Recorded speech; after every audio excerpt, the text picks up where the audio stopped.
Pledge of Allegiance.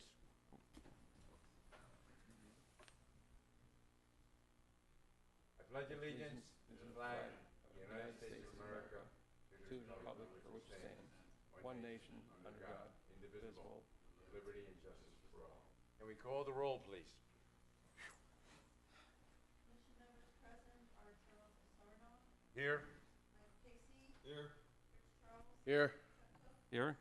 Staff members are Diane Manzanares, Dr. Jeff Ahn, Patricia Lee Monroe, Jeff Thompson, Maureen Rossi, Aaron Osborne, and Lisa Evans, the recording clerk, with council members here. No members of the public. Okay. Minutes of March 18th, 2015. Move to adopt. Move to adopt an amendment. My name is spelled wrong in Oh. the minutes. Uh-oh. Other than that, I second or third or whatever. All in favor? Aye. Okay. Might I say one thing? Also, even though your name was misspelled, the minutes are extremely comprehensive They are. and well They're done. excellent. And I want to say, note that. Yes. On page, Is it on the first one? no, No. it's on the update on AMR deployment on paragraph 4. Oh, yeah, there it is. Yeah. Add it to your Just spell checker. want you to know that I read the minutes. Add it to your spell checker. Okay, moving on. Public Utility Director's Report. Jeff, are you up? Yes, good evening. Okay. Evening. So tonight we're going to go over a few things. We're going to go over our AMR deployment. It's actually AMI. Jeff and I have been having this discussion. Point of contention. It's advanced metering infrastructure would be the proper term for what we're deploying. AMR, or advanced meter reading, is a different technology that usually involves drive-bys, but at this point we've been using AMR as a term for so long we're going to stick with it. But just to clarify, it actually is an AMI deployment that we're doing. But Jeff is going to give an update on where we are there. We're also going to seek recommendation for approval for the Corona Del Mar Neighborhood Force Main Extension Project. And then we plan to go over the second quarter financials. So I'll ask Jeff to start off with the AMI. Good evening, Mr. Chairman and member of the commission. I intentionally did not switch the name because we've been working with AMR a long time. What's the difference is MI has more customer service package. They still have the MR portion, but because of the software development, we have more customer service related things we deploy there, and that's part of the project. Now, regarding the progress of the project, literally from as of yesterday, it was 74.93, so we're about 75% complete, and it's all paced to be on time, finishing September. And we also actually having the MI portion already in the system, although it's not perfect yet. We're not signing off, but the customer service already using them for the benefit of dealing with bills, because if meter installed and the communicating the usage, they actually can use it for, say, if a customer call in says, hey, I have a high bill last period, and we can actually open that account showing what time you actually used, and then they be dealing with some customer and was amazed, well, how did you get that? Because we have hourly usages, and in the end, I don't know what point we'll release that, but customers will be able to approach their meter information, like hourly readings. They can setting up alert if they are setting up goals. This month, I try to use, my goal is 6,000 gallons, and going beyond that, you get notice, like email to you, you get notice.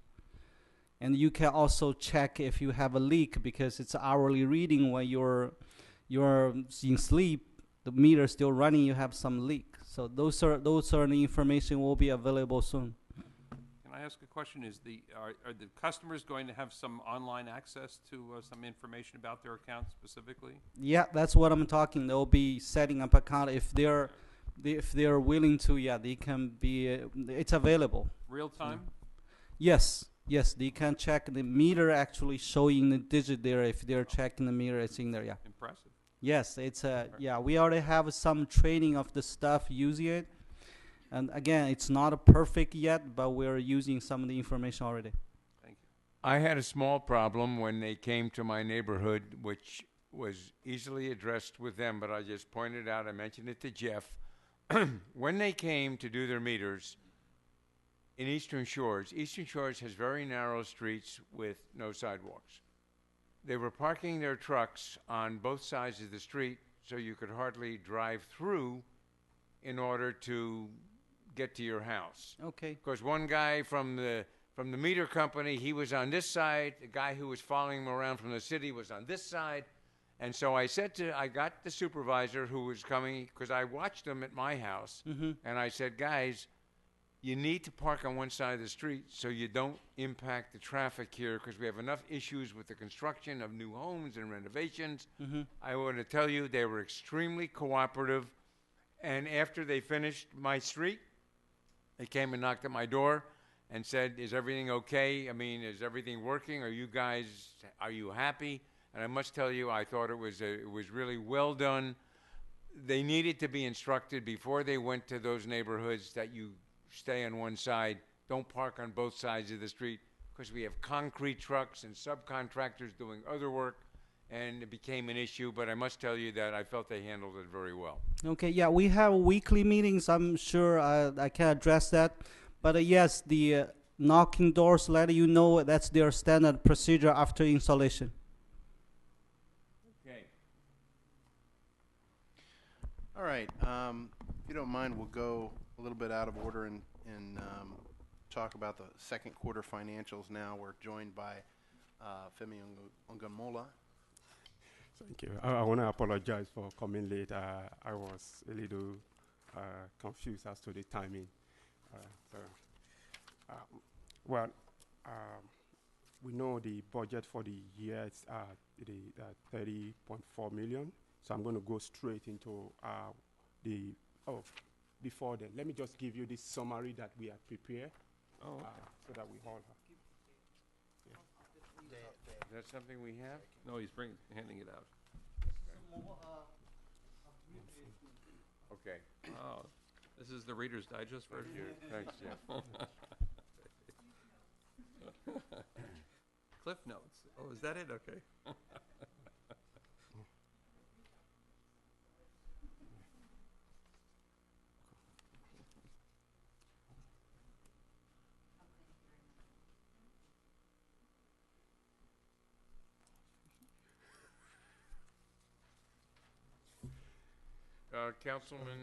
Councilperson Smith? Yes, thank you very much. Mr. Chair, I'm not going to be able to stay for the whole meeting. I would like, with your direction through the chair, to ask for what seats are missing and who is the person that needs to bring somebody forth so we can get this board and have more people on the board. We don't have to worry so much about the point. So before you dismiss tonight, would you please ask that question and get a copy of it? Okay. Do we understand what she's asking for? Go ahead.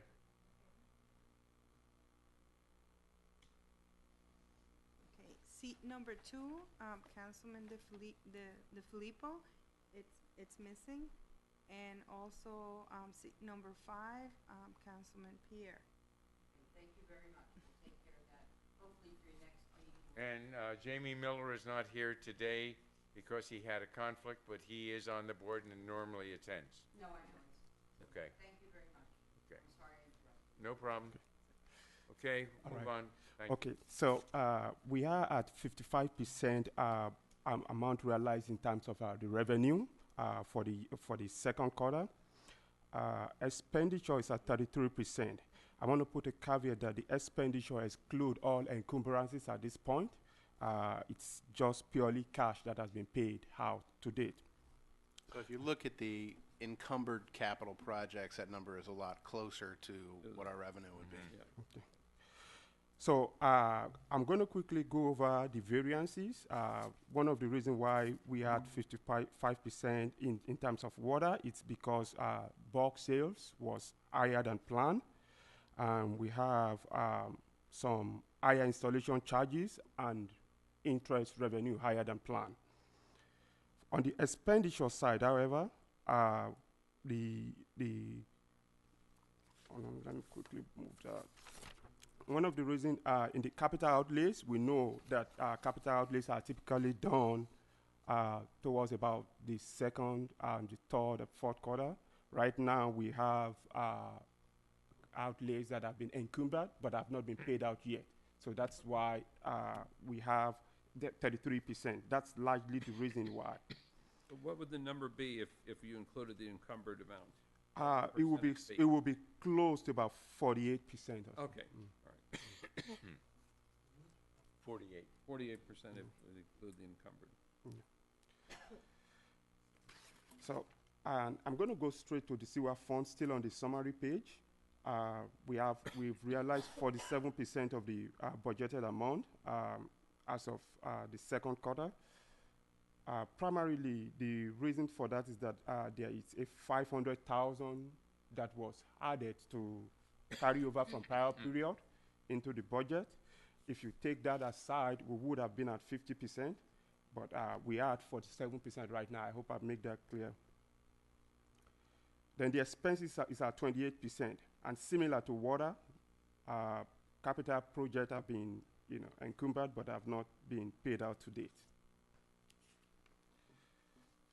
So, Okay. so when we flip to the next page of which is page 3, I'm just going to give you the highlight of water fund revenues. Notable among the items, the breakdown is the consumption charge, which is at 51%, and Inside City is at 14% of the overall revenue in terms of water. Then on the expenditure side, which is on page 4, notable among the expenditure, it's water production, which is at 21%, and contribution to general fund, which is the admin, at 16%. Then page 5 shows us the water fund operation analysis in terms of gallonage produced and billed. What was billed is 1.7 billion gallons year to date, and billed is 1.5 billion gallons year to date. We have on bill of about 180 million gallons. So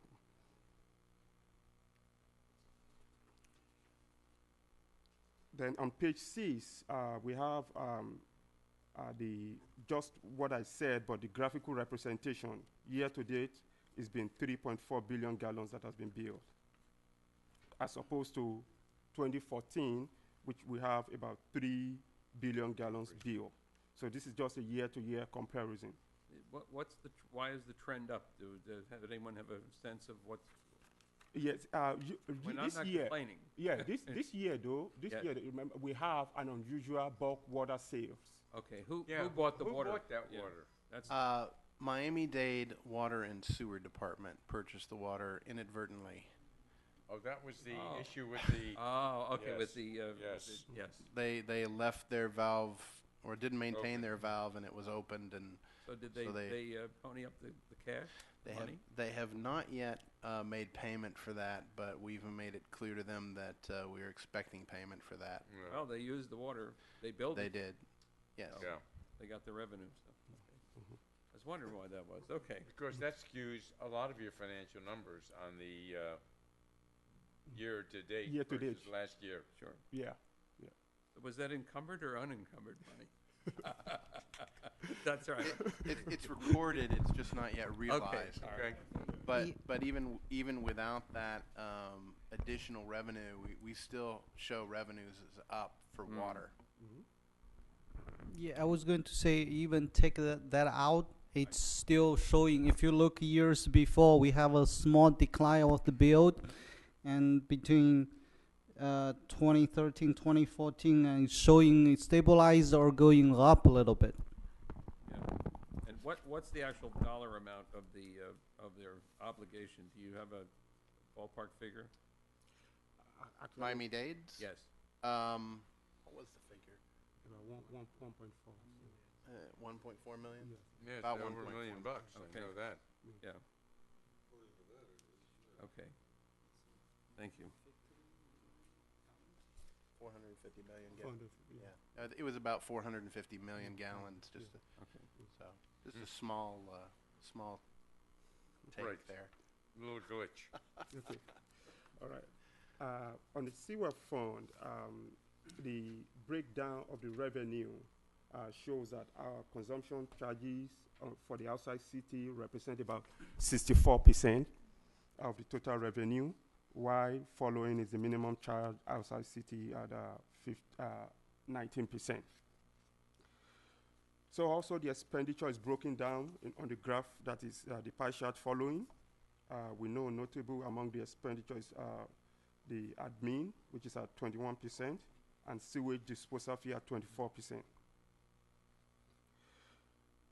So the next slide is page 9, and detail the graphical representation of the sewer bill gallonage, which shows a decline of about 2% from last year. Same period last year, we had 482,000, and this year we have 474,000.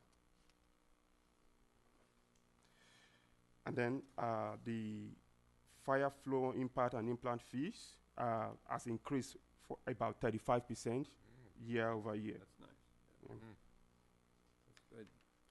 So cash Here's balance, it's at 22 million. That is including restricted cash for sewer and for water, and for sewer 10 million, including restricted cash. Of course, that leaves us open to the accounts receivable. Yeah, the account receivable. Yeah, right here. 8 million from the water part and And then 0.3 from the sewer. from the sewer. Yeah, And those are customer bills that are unpaid and including the one we were talking about or Miami-Dade. for Miami-Dade. Okay. We're going to talk about that. Yeah. New business. We'll do business, yes. Yes. Okay. Anything else? Thank you. Anybody job on have, Mike, you have a question? Anybody? No. Okay, thank you very much. We're going to talk about the Corona Del Mar recommendation. I, for one, would like to know what disqualified the other bidder, Okay, since it was significantly less money. Jeff, you want to discuss that?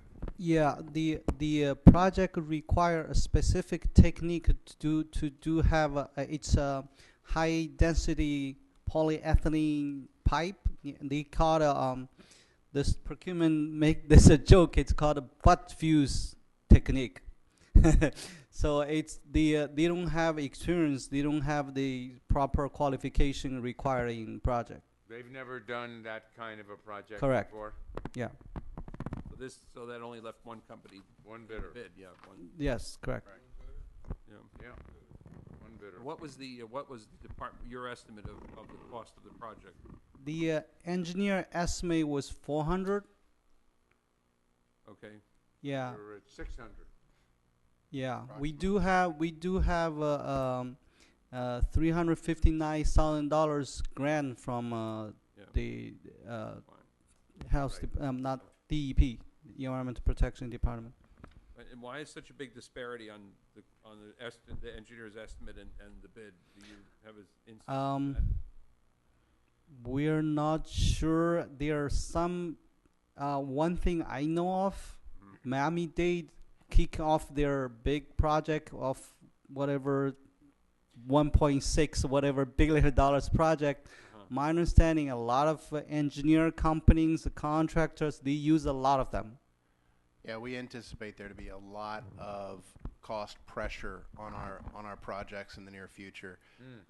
Miami-Dade, as part of their consent order, has a total capital plan of about $13.5 billion that they plan to spend. So that's going to make the supply of contractors and consultants Less very available. lean. Yes. Not good. No. They've done it right at the beginning, would you? Yeah, that's one factor. Actually, from all phases of construction, it's going up. You can see on the construction going up in general also. So. Thank you. Okay, do we have anything else in the Public Utility Director's report? We have to, No, we don't. Not tonight. we have to vote on Well, that? we have, let me correct myself there.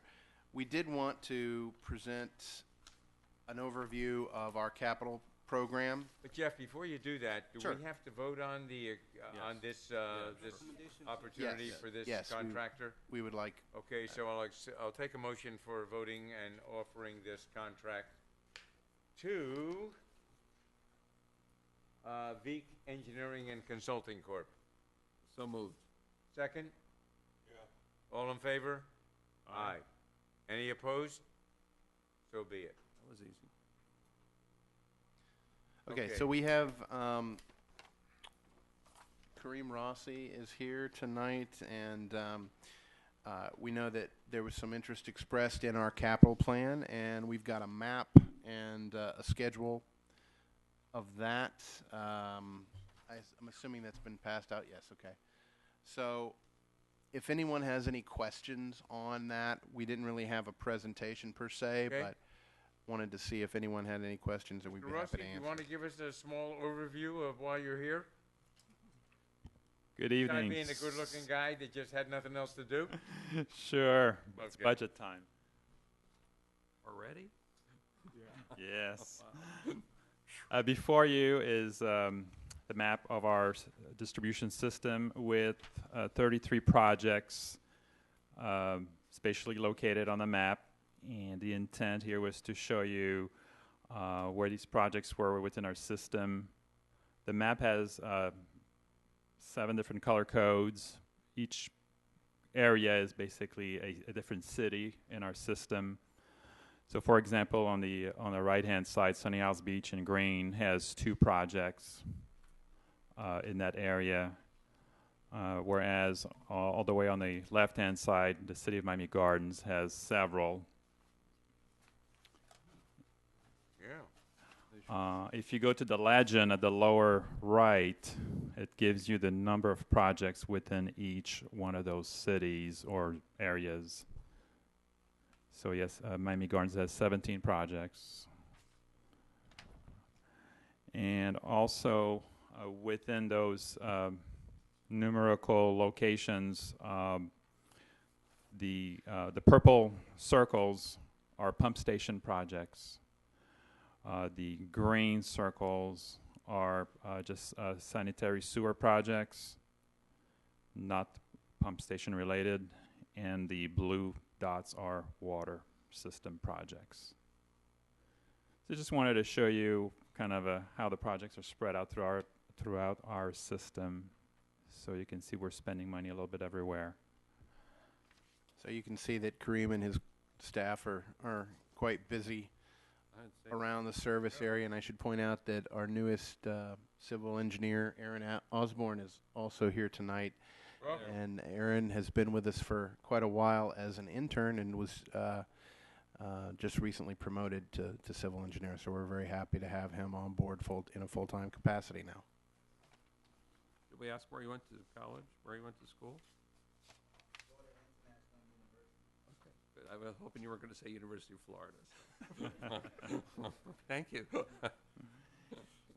And in the attached schedule, this document here kind of shows you the projects, a little bit about their location, who is doing the design work, whether it's a consultant or whether it's in-house, and then the actual status, whether it's under design, under construction, under bid. Right. So it's kind of a neat little spreadsheet that actually Aaron helped me put together. Can I ask a couple of Absolutely. on all these beginning projects that are in Miami Gardens, the PS, are those lift station rehabs?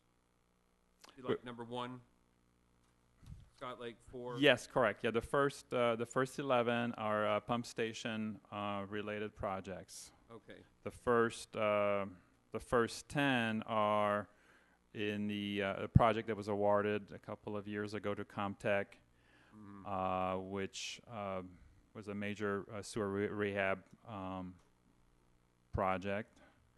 And then number 11 is a project that's under that was just designed and permitted, and it's going to be going out to bid shortly. That's a Sun Life Stadium pump station. yeah. So yes, to answer your question, yeah, those first 11 projects most of are those were- mostly in the city of Yeah. Miami Gardens. There's a couple of those that are actually not.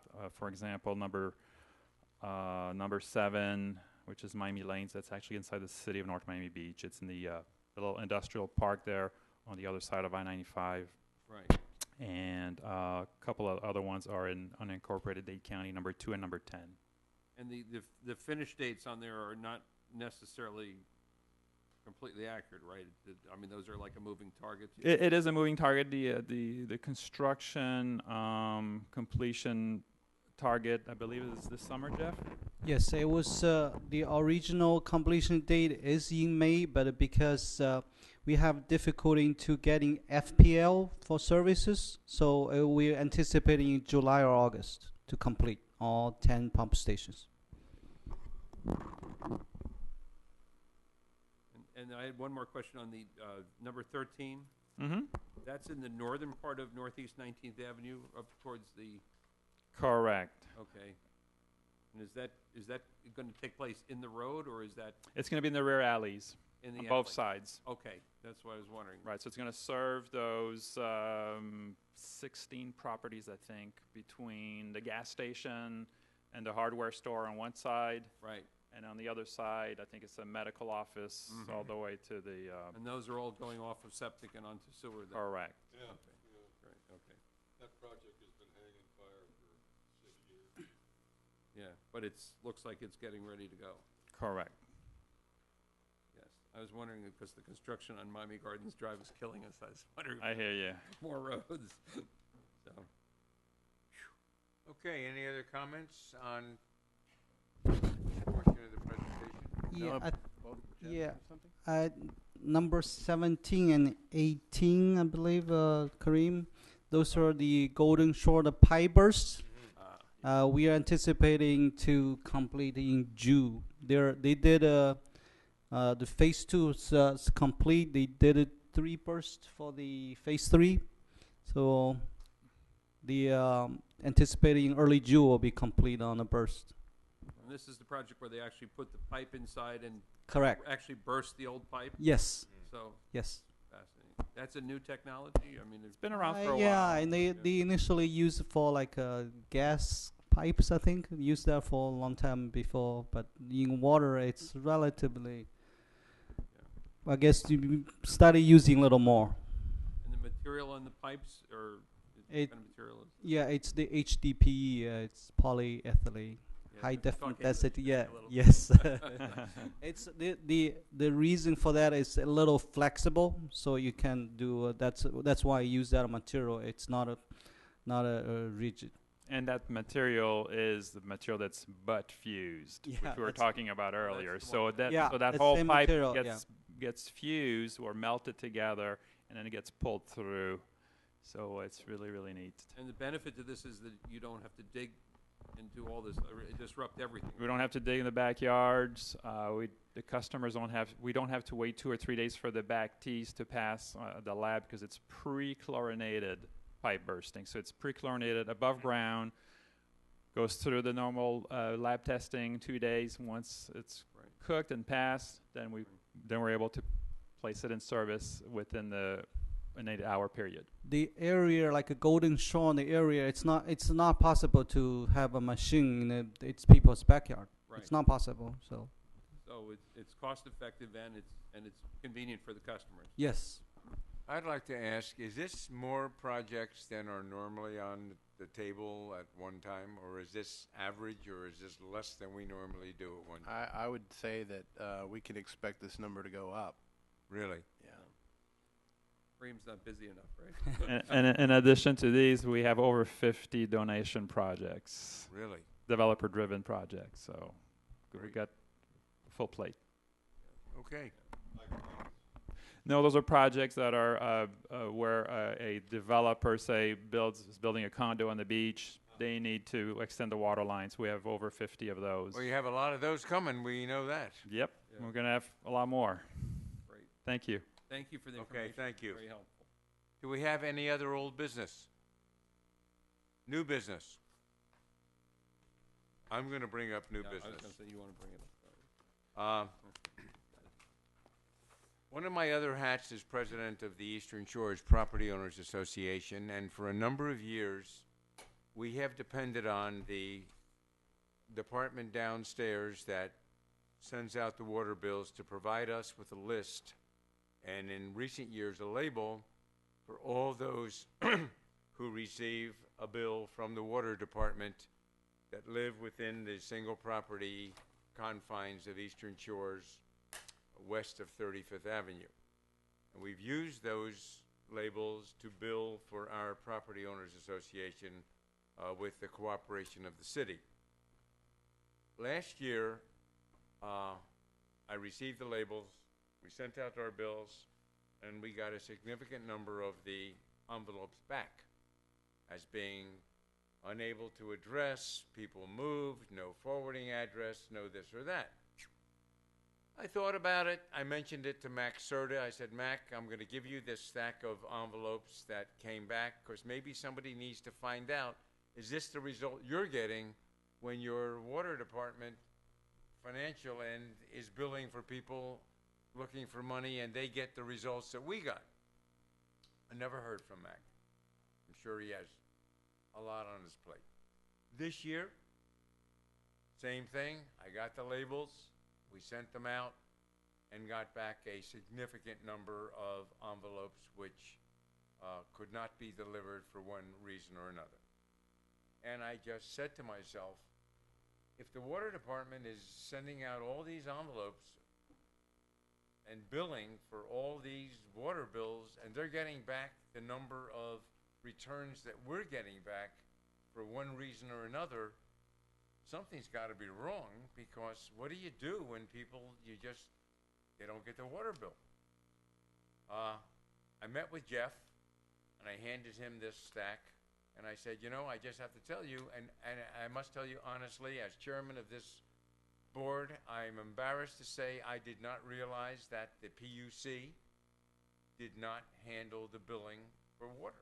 I did not realize there's a separate department downstairs that was not either connected to Jeff or under the supervision of the director of the Public Utility Commission.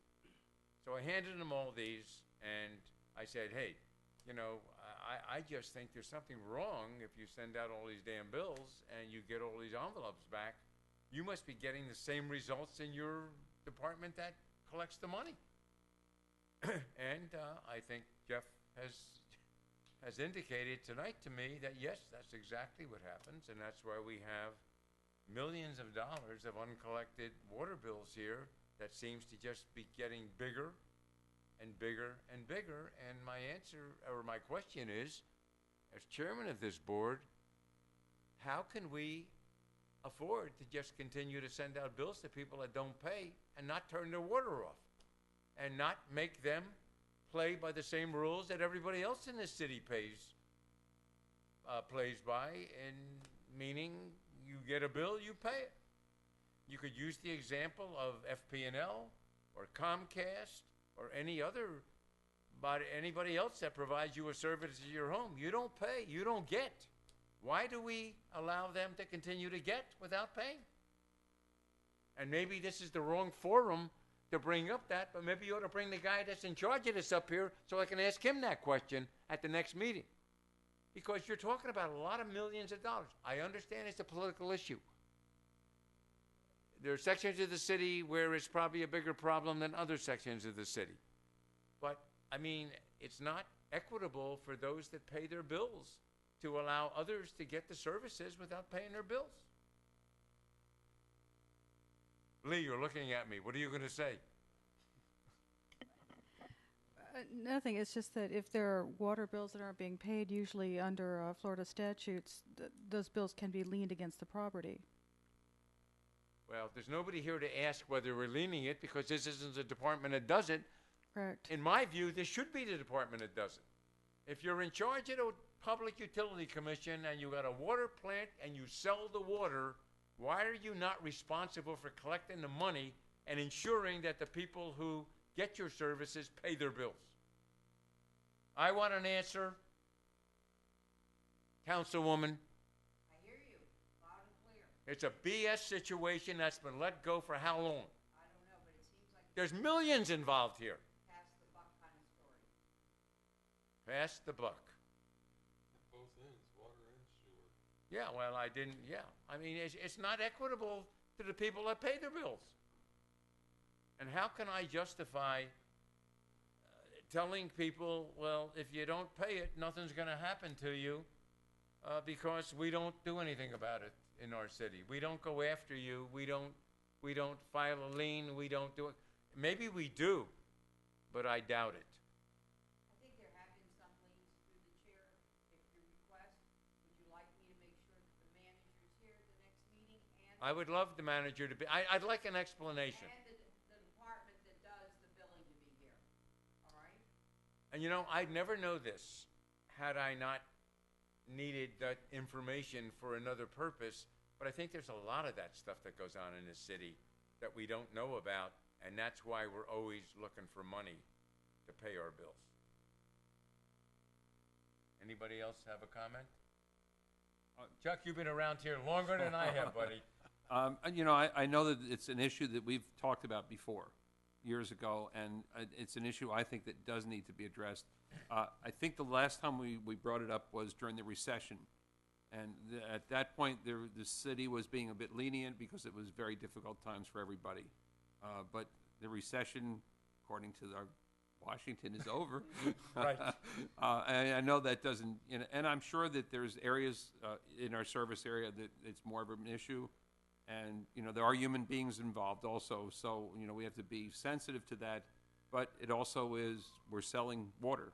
I mean, so I think we need to look at the overall picture and get some direction about what the city is doing and not doing, and maybe force everyone to look at it again, look at how things are being done, procedures, and find a way to reduce the numbers. That certainly, I mean, we complain about water loss, and this is a bigger number, much bigger number. I mean, if you add it up, it looks like close to over $10 million, and that's.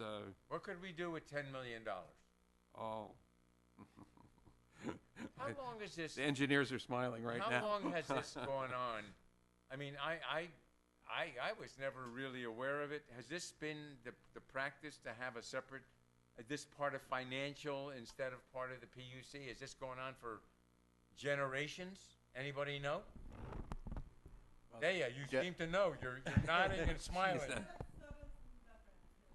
Well, a customer service, as far as I know, it's not a utility part for a long time. I guess part of the reason they're also in charge of collecting taxes. So there's some other portion customer service do. So like utility is a part of that. But if any, this commission has questions regarding to utility related to customer service, the customer service should be available to you for questions, or we'll help to getting those information from customer service, and Councilwoman said it will be. Smith left, but I think we need the guy in charge of that department. I think we need the city manager, because I think we sit up here as a responsible body trying to do what's right for the city. And you guys ask us to approve millions of dollars worth of expenditures, and you make a very good presentation on what's going on. But as a businessman, which I was for 50 years of my life, if I'm running a business and I can't control my receivables and I see that I'm not getting paid, how am I going to pay my vendors? How am I going to do my job to keep my business solvent and employ my employees and have a black instead of a red number at the bottom of my thing? And I think as enough time has gone, the number's gotten big enough. We need to deal with it. We just need to deal with it. And if no other body wants to deal with it, then this body needs to deal with it. Councilwoman. Through the chair, it's obvious that if you're not collecting the money and still have the expenditures, someplace it's gonna be a deficit down the road. Or what has happened when they come in and they audit, that you have to raise the cost of the water. Absolutely. And I think that this is something, if we can find a solution, even in economic times, set up programs for those that may not be able to pay off their balance. Maybe this is a time that we can, as a body, find a way to get some, half, a third, and even reduce the cost of the people's water. But I think that, the answers would be, and if I'm wrong, please correct me, to bring the head of that department and the manager here. Absolutely. And before they come, if you'll explain what we're looking for, so we can have some answers. Hey, and I'm not suggesting that people that can't afford to pay be just cut off without any consideration. I think there has to be some kind of a consideration. But I think when the number gets this big, what is the incentive for the people who do pay to pay? If nothing happens if you don't pay. I do believe we set some liens. I do believe we set some liens. If the legal department will look into that and give a report on that, Yeah. it's Yeah, I think we need to, yeah. Okay, We fine. need to know what the standing policies are so that we can get a sense of what's working, what's not working. But as you see, the number just keeps going up every time we have a meeting. It's not going down, it's going up. Well, maybe if the word got out amongst neighbors that they're not gonna do much, maybe that's the last bill on the pile that people would pay. So And- that's another thing that we have to find out, what is the policy, and go from there.